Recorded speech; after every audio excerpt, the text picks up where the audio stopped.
जहन क्लास, आज हम अपनी इस वीडियो में आए हैं। इस वीडियो में हम सीखेंगे विश्व की प्राचीन सभ्यताएं। हमने विश्व की प्राचीन सभ्यताओं की एक सीरीज चालू की है, जिसमें मैं पार्ट 1 और पार्ट 2 की वीडियो को बना चुका हूं। जिसमें हमने पार्ट 1 में मिस्र की सभ्यता के बारे में पढ़ा था और पार्ट 2 में मेसोपोटामिया की सभ्यता के बारे में पढ़ा था। आज हम देखते हैं कौन सी सभ्यता के बारे में पढ़ेंगे। आज हम एक नई सभ्यता के बारे में जानेंगे जो विश्व में कहीं ना कहीं उत्पन्न हुई और जिसकी चर्चा आज हम करते हैं। जो मैंने पार्ट 1 और पार्ट 2 की वीडियो बनाई है, अगर आपने वह नहीं देखी है तो उसकी प्लेलिस्ट का लिंक आपको नीचे डिस्क्रिप्शन मिल जाएगा। आप वहां से उसको चेक कर सकते हो, नहीं तो आप यहाँ पे आई बटन पे क्लिक करके भी आप उसको चेक कर सकते हो। तो चलिए आज की वीडियो को शुरू करते हैं।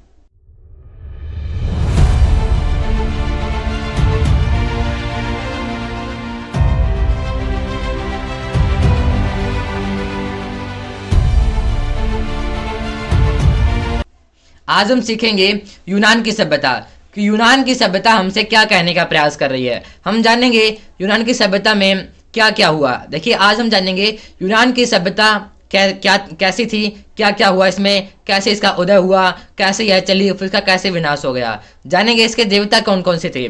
इसके अनेक देवता थे, इसके देवता कौन कौन से थे वो भी जानेंगे। फिर जानेंगे यूनान सभ्यता की विशेषताएं क्या थी। इस सभ्यता की कुछ विशेषताएं थी, वह विशेषताएं इसकी क्या थी उनके बारे में भी हम जानेंगे। आगे बढ़ते हैं। आगे क्या है, सभ्यता के यानी जो यूनान सभ्यता है, यूनान सभ्यता के विकास की दृष्टि से यूनान पहला यूरोपीय देश है। जो यूनान है हमारा, यूनान यूरोप का पहला यूरोपीय देश है। जिसे आज हम यूरोप के नाम से जानते हैं, उसका यह पहला यूरोपीय देश है। सबसे पहले यही देश बना था यूनान, जिसको आज हम यूरोप यानी जो यूरोप में देश हैं उसमें से सबसे पहला देश यूनान बना था। इतिहासकारों का मत यह है, यूनान जो इतिहासकार है उनका मत है कि यूनान के आदि निवासी, जो यूनान है उसके आदि निवासी मायोनियम लोगों, जो मायोनियम लोग हैं उनको पराजित करके उन्हें गुलाम बना लिया। यानी जो मायोनियम लोगों को पराजित करके उन्हें गुलाम बना लिया, उन्होंने अपने मौलिक चिंतन तथा निष्ठा से एक महान सभ्यता एवं संस्कृति का निर्माण किया। देखिए क्या है, कई इतिहासकारों का यूं मानना है कि जो यूनान है उसने क्या किया, एक जाति थी, एक निवासी थे जिसको हम मोनियम के नाम से जानते हैं। उन्होंने क्या किया, उनको पराजित करके उनको गुलाम बनाकर अपने अपने राज्य में शामिल कर लिया और अपने पूरे मौलिक चिंतन और निष्ठा से इन पर एक महान सभ्यता, महान संस्कृति का निर्माण किया। अनुमान है कि यूनान सभ्यता का जन्म 1500 ईसा पूर्व में हुआ। कब हुआ? 1500 ईसा पूर्व में इन सभ्यताओं का जन्म हुआ। विभिन्न पहाड़ी और खाइयों के कारण प्राचीन यूनान लोग कभी भी एक संयुक्त राष्ट्र की स्थापित नहीं कर पाए।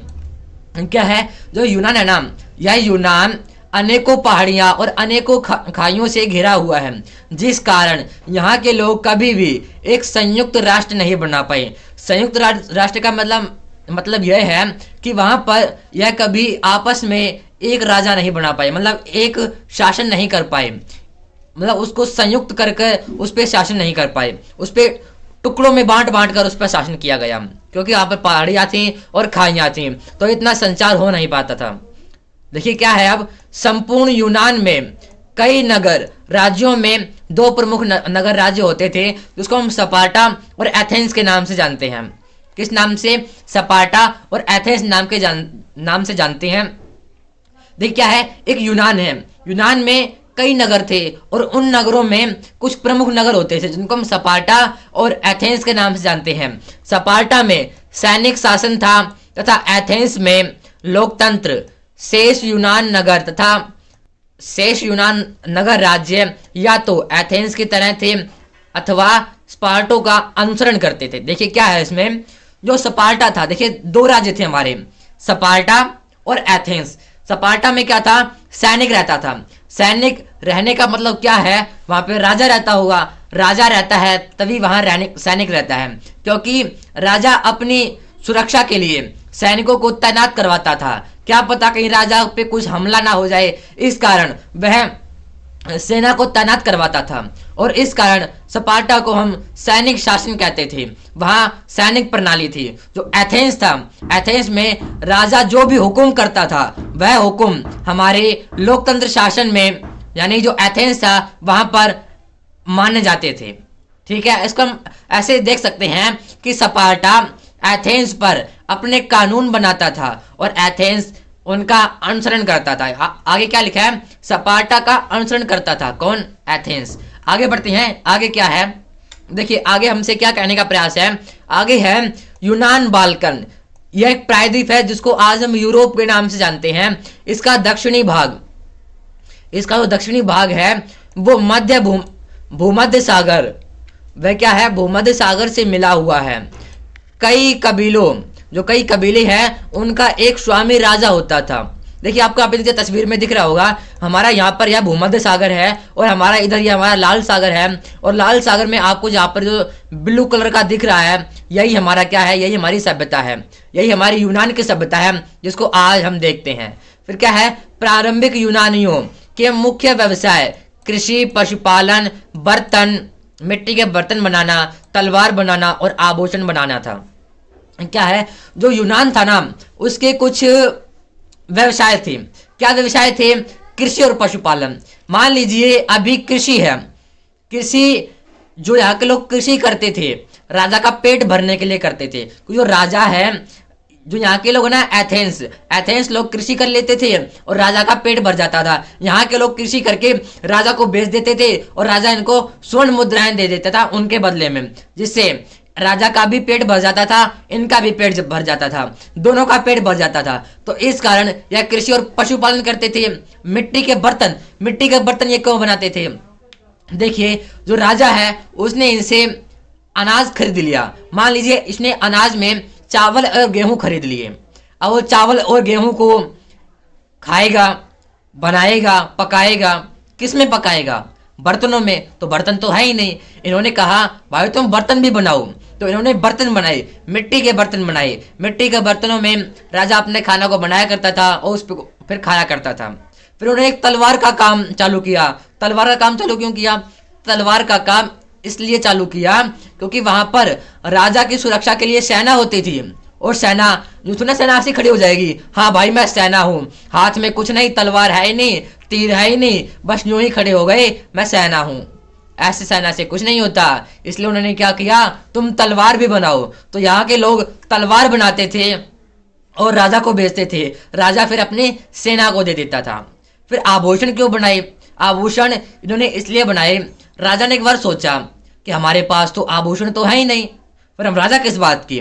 जितने भी राजा हैं वो आभूषण पहनते हैं। कितने आभूषण पहनते हैं, कितने पहनते हैं, पूरे आभूषण से जड़े रहते हैं। हमारे पास तो आभूषण है ही नहीं। तो इन्होंने क्या कहा कि तुम आभूषण भी बनाओ। तो इन्होंने आभूषण भी बनाए और आभूषण बनाकर इनको इनका व्यवसाय मिल गया, राजा को राजा की प्रतिष्ठा मिल गई। आगे बढ़ते हैं, आगे क्या है? यूनानी लोगों ने देवताओं की कल्पना मनुष्य के रूप में ही की थी।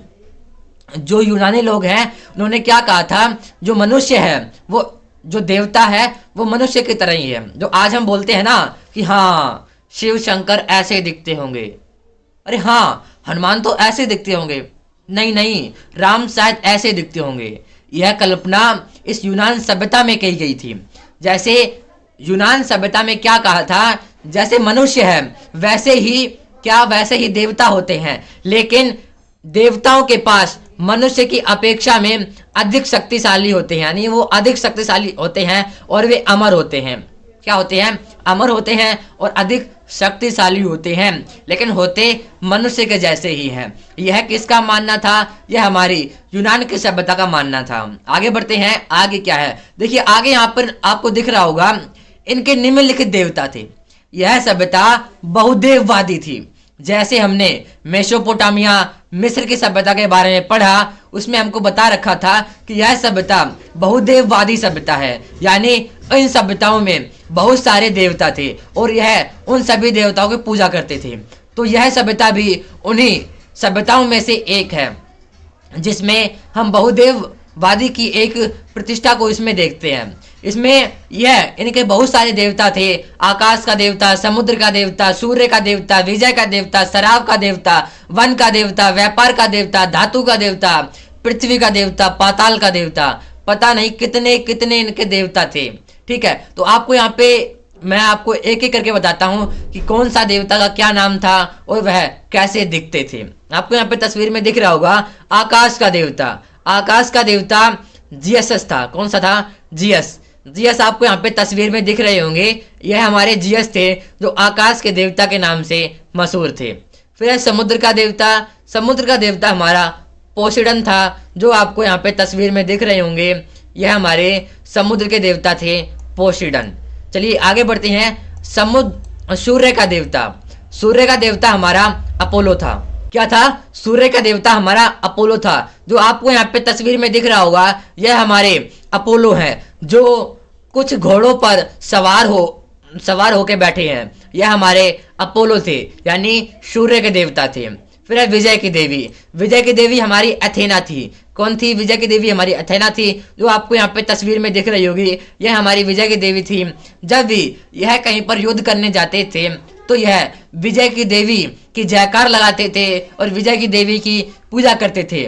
बोलते थे विजय की देवी अथेना की जय हो, विजय की देवी अथेना की जय हो। इस तरह यह अपनी विजय की देवी की जयकार लगाते थे और उनकी पूजा करते थे जब भी यह किसी युद्ध में जाते थे, क्योंकि यह इनको अपनी विजय की देवी मानते थे कि अगर हम इनकी पूजा करेंगे तो हमें इस युद्ध में अवश्य ही विजय प्राप्त होगी। फिर है शराब का देवता। इनका एक शराब का देवता भी था। ये कितनी आश्चर्य की बात है, आज हम यहाँ लोग बोलते हैं कि शराब कितनी गंदी चीज है, वहां इनका शराब का देवता भी था। कैसे था मैं आपको समझाता हूँ। देखिए क्या था, जो राजा महाराजा थे ना, वो अपने मनोरंजन के लिए कुछ भी करने को तैयार होते थे। जैसे कि वहां पर यह राजा महाराजा अपने मनोरंजन के लिए ना शराब पीते थे और शराब को वह एक ऊंचा दर्जा देते थे। यानी जो राजा है वो जो भी काम करेगा उन सभी को एक ऊंचा दर्जा देगा। तो वह शराब पीता था, शराब को उसने ऊंचा दर्जा दिया और जो लोग थे वह उसे कहता था कि मुझसे यह डायोनिसस देवता करवाते हैं। कौन करवाते हैं? मुझसे यह डायोनिसस देवता करवाते हैं, जो हमारे शराब के देवता हैं। आगे बढ़ते हैं। पाताल का देवता हमारा हेडेस था। कौन था? पाताल का देवता हमारा हेडेस था। पृथ्वी की देवी थी हमारी डेमोटर। पृथ्वी की देवी कौन थी? हमारी डेमोटर थी, जो आपको यहाँ पे तस्वीर में दिख रही होगी। यहाँ पे यह किसी जानवर के साथ खड़े हैं और इन्होंने अपने हाथ में एक लाठी ले रखी है। जिसको हम पृथ्वी की देवी के नाम से जानते हैं। फिर है वन के देवता हमारे आपको यहाँ पे तस्वीर में दिख रहे होंगे। यह हमारे वन के देवता थे, जिसको हम सटीर के नाम से जानते हैं। फिर है व्यापार का संरक्षक देवता। एक व्यापार का संरक्षक देवता भी था, ताकि हमको व्यापार में कोई हानि ना हो। इन्होंने उसका भी एक देवता बना रखा था, जिसको हम हरमीज नाम से जानते हैं। किस नाम से? हरमीज नाम से। आपको यहाँ पे दिख रहा होगा किसी एक जानवर की एक चेहरा है, उसके आकार का इनका एक देवता है हरमीज देवता, जिसको यह व्यापार और संरक्षक देवता मानते हैं। फिर है धातु और शिल्पों का देवता। यानी इनका एक धातु और शिल्पों का देवता भी था, जिसको यह हेपेस्टोर के नाम से जानते हैं। किस नाम से? हेपेस्टोर के नाम से जानते हैं। आगे बढ़ते हैं। आगे यह सभ्यता हमसे क्या कहने का प्रयास कर रही है। आगे यह बोलती है कि इसकी कुछ मुख्य विशेषताएं भी थी। आइए देखते हैं इसकी क्या विशेषताएं थी। क्या बोलती है कि स्पार्टा का जीवन कैसा था।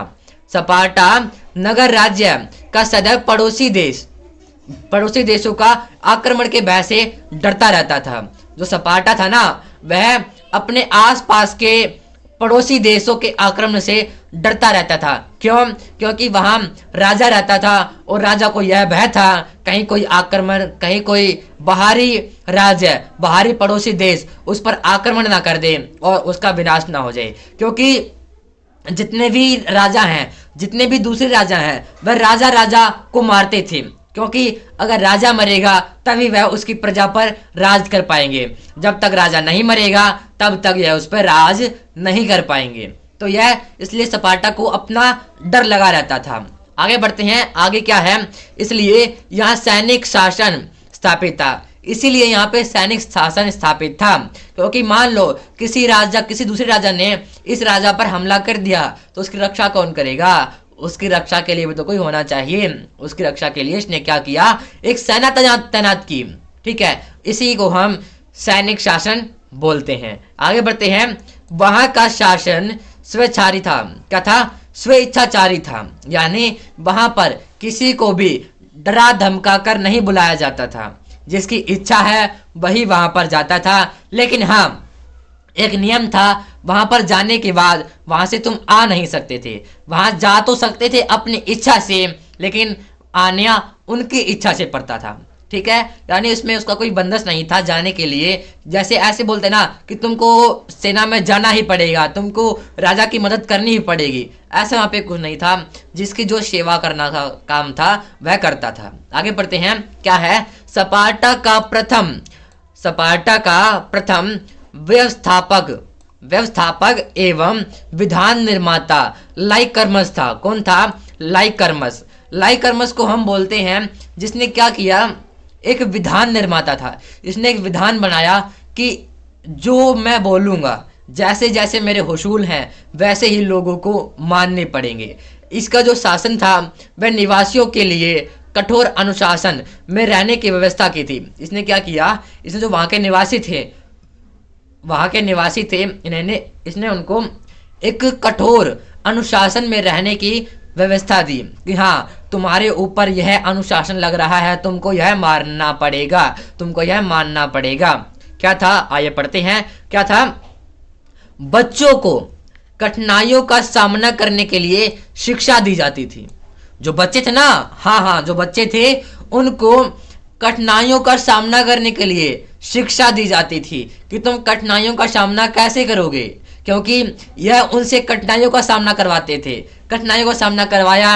अब अगर मान लो किसी ने कठिनाइयों का सामना अच्छे से कर लिया, अब उसका वो कुछ यूज नहीं हो रहा, तो वो क्या करेगा? चलो चलते हैं सैनिक शासन में चलते हैं, वहीं जाके अपनी सेना भी बनाऊंगा, अपने सैनिक बन जाऊंगा और सेवा भी कर लूंगा और कठिनाइयों से लड़ भी लूंगा। तो ये देखो, इसने कितना अच्छा दिमाग लगाया कि हम यहाँ के बच्चों को मतलब कठिनाइयों का सामना करने के लिए शिक्षित कर दें, तो बच्चे हैं वह अपने आप सेना में आके शामिल हो जाएंगे। यानी इसने कितनी अच्छी पद्धति को अपनाया। आगे देखते हैं। आगे क्या है? निर्बल, यानी जो निर्बल बच्चे होते थे उनको टेसिटस पहाड़ी की चोटी से गिराकर मार दिया जाता था। क्यों मार दिया जाता था? अगर मान लीजिए कोई एक कमजोर बच्चा है, वह कमजोर बच्चा कठिनाइयों का सामना नहीं कर पाया और वह सेना में चला गया, तो क्या होगा? जो दूसरा देश है वह डरा धमका कर उसको अपने अंडर में कर लेगा और पूछेगा कि राजा कहाँ जाता है, क्या करता है, कब अपने महल से बाहर निकलता है, कब अपने महल में घुसता है, ताकि मैं उसको पकड़ के उसको मार सकूं। तो इससे ऐसा ना हो जाए, इसलिए यह उनको पहले ही मार देते थे, है ना। तो ये सभ्यता कितनी इसके अनुशासन कितने ही कठोर अनुशासन थे, जो कि बच्चों को, मतलब निर्बल बच्चों को टेसिटस पहाड़ी की चोटी से गिराकर मार दिया करती थी। आगे बढ़ते हैं। स्पार्टा को साहसी एवं योद्धा सैनिक और आंखें मूंदकर आज्ञा का पालन करने का नागरिक तैयार करने में तो निश्चित ही उनको सफलता मिली, किंतु दर्शन, साहित्य, कला और विज्ञान के क्षेत्र में यह इतना अच्छा नहीं कर पाई। कैसे? देखिए क्या है, स्पार्टा था जहां पर हमारी सेना रहती थी, उसने युद्ध के क्षेत्र में तो सफलता हासिल की, लेकिन इसने दर्शन, साहित्य, कला और विज्ञान के क्षेत्र में यह इतनी एडवांस नहीं हो पाई, क्योंकि यह सेना के ऊपर, यह अपनी रक्षा के ऊपर ही सारा समय खर्च करती रही। और इसका एक उसूल भी था कि अगर तुम हमारे यहाँ आते हो तो तुम्हें हम पर आंख मूंद कर विश्वास करना होगा, एक साहसी एवं योद्धा सैनिक बनना होगा और तुम्हें हमारी आज्ञा का पालन करना होगा। जैसा हम कहते हैं वैसा तुम्हें करना होगा, जो हम कहेंगे तुम्हें वो करना होगा और तुम्हें साथ ही साथ एक साहसी योद्धा बनना होगा। आगे देखते हैं, आगे यह सभ्यता हमसे क्या कहने का प्रयास कर रही है। इसमें है एथेंस जीवन। हमने अभी पढ़ा स्पार्टा का जीवन, अब पढ़ते हैं एथेंस का जीवन। एथेंस का जीवन क्या था? एथेंस का नगर राज्य स्पार्टा के नगर राज्य से सर्वदा भिन्न था। क्या था? हमेशा उससे भिन्न रहता था। क्यों भिन्न रहता था? क्योंकि वहां सेना थी, वहां सेना जो हुक्म करती थी, यहाँ के लोग, एथेंस के लोग उसको मानते थे, इसलिए उनसे भिन्न थी। इनकी अपनी कोई भी स्वतंत्रता नहीं थी। आगे बढ़ते हैं। आगे क्या है? एथेंस में जनतांत्रिक शासन था। जो एथेंस था वहां जनतांत्रिक शासन था। राजा का बहुत सम्मान होता था। जो राजा था यह उसका बहुत सम्मान करते थे। न्यायाधीश ड्रेको, एक न्यायाधीश हुआ ड्रेको, जो हमारा 621 ईसा पूर्व में हुआ। कब हुआ? 621 ईसा पूर्व में हुआ ड्रेको। यह हमारा क्या था? न्यायाधीश था। इसने क्या किया? इसने लिखित कानून का संग्रहण तैयार किया। हाँ हाँ, वही जिसको आज हम संविधान के तौर पे जानते हैं। हाँ, इसने क्या किया? इस ड्रेको ने अपने कानून बनाए और उन कानूनों को लिखित रूप में बनाया। यानी कि इन कानूनों में हम संशोधन कर सकते थे। इन कानूनों को लोगों को मानना पड़ता था और यह कानून लिखित रूप में थे। यानी यह कानून ऐसे ही बोले गए कानून नहीं थे। यह कानून लिख रखे थे कि हाँ, इस व्यक्ति को यह सजा होगी। किसने कहा था? यह न्यायाधीश ड्रेको ने 621 ईसा पूर्व में अपने हाथों से यह लिखित कानूनों का संग्रहण तैयार किया था। आगे बढ़ते हैं। आगे क्या है? उसके कानून उच्च वर्ग के हितों की रक्षा करने वाले थे।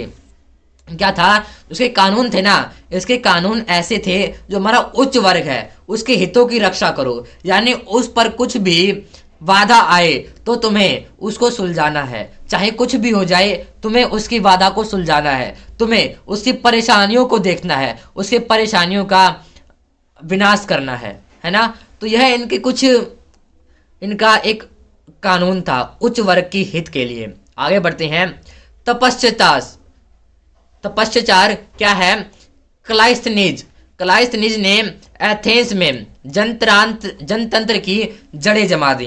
क्या हुआ? जो जितने पीछे के जितने भी राजा थे, जिसने हमने एक न्यायाधीश ड्रेको के बारे में पढ़ा, इन्होंने अपने कानून तो बनाए लेकिन इन्होंने अपने कानूनों को वहां पर सही से स्थापित नहीं कर पाया।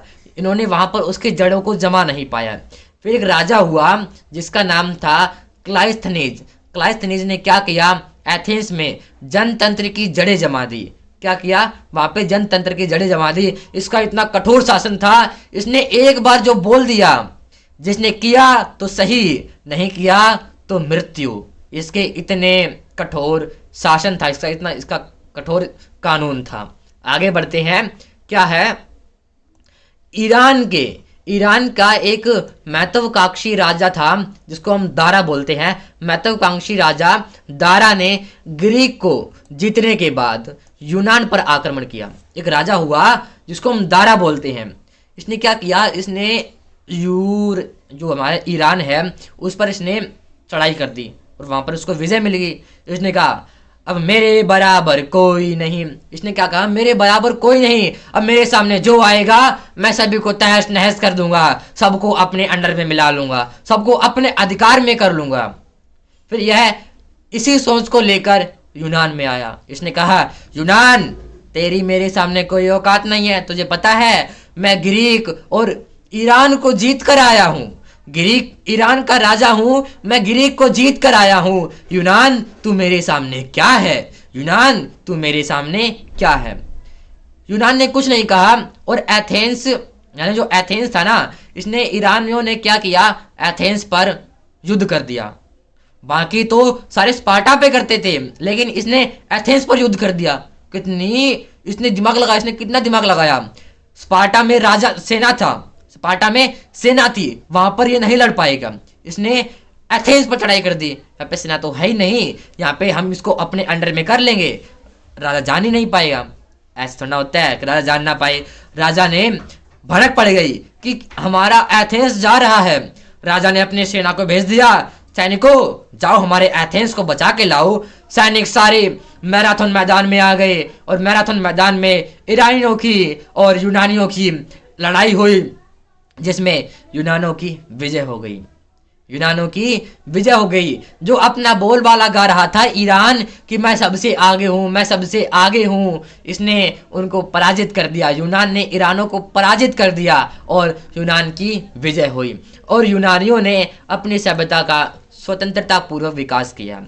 इसने क्या किया, ईरान, ग्रीक, इन दोनों को अपने राज्य में मिला लिया और एक स्वतंत्रता पूर्वक विकास, एक स्वतंत्रता पूर्वक शक्तिशाली सभ्यता का विकास किया। आगे बढ़ते हैं। आगे क्या है, पेराक्लीज युग क्या था। एक युग आया हमारा पेराक्लीज युग, इसके बारे में पढ़ते हैं। क्या था पेराक्लीज युग? एथेंस, जिसको हम पेराक्लीज युग बोलते हैं, वो एथेंस में आया था। कहाँ आया था? एथेंस में आया था। महान जनतांत्रिक नेता था जो हमारा पेराक्लीज था, यह हमारा एक जनतांत्रिक नेता था। पेराक्लीज ने अपने सुधारों के द्वारा एथेंस में प्रजातंत्र एवं व्यापार में सदृढ़ बनाया। क्या किया इसने अपने प्रजातंत्र को व्यापार एवं सदृढ़, व्यापार में क्या बनाया, इसने सदृढ़ बनाया। इसने अपने कुछ नियम बनाए। जो बाकी सभी राजा हुए उन्होंने क्या किया, उन्होंने स्पार्टा पर काम किया, एथेंस को देखा ही नहीं। एथेंस, तेरे सामने मेरी क्या इज्जत, मेरा रक्षा करते हैं स्पार्टा और हम तुझे विकसित क्यों करें। इसने, जो बाकी राजा थे उन्होंने ऐसा सोचा, लेकिन पेराक्लीज आया, इसने कहा कि स्पार्टा तो अपना है ही, लेकिन एथेंस भी अपना है, इसको भी हम विकसित करेंगे। इसने व्यापार के क्षेत्र में उसको ऊंचाइयों तक पहुंचाया और पेराक्लीज का काम मत था कि सारे व्यक्तियों को न्याय का समान अधिकार हो। जितने भी व्यक्ति हैं सभी को न्याय का समान अधिकार हो, किसी के साथ ऊंच नीच ना हो। स्पार्टा के साथ ऊंचा दर्जा, एथेंस के साथ नीचा दर्जा ना हो, दोनों के साथ इक्वल दर्जा हो। यह पेराक्लीज का मानना था। और फिर इसने क्या किया, इसके शासनकाल में क्या हुआ, कला, साहित्य, संगीत, दर्शन में बहुत विकास हुआ। हो जितने भी राजा हुए उन्होंने कभी तो इन पे ध्यान ही नहीं दिया, लेकिन इस सभ्यता ने, यानी इस राजा ने, इस युग ने कला, साहित्य, संगीत, दर्शन में भी ध्यान दिया।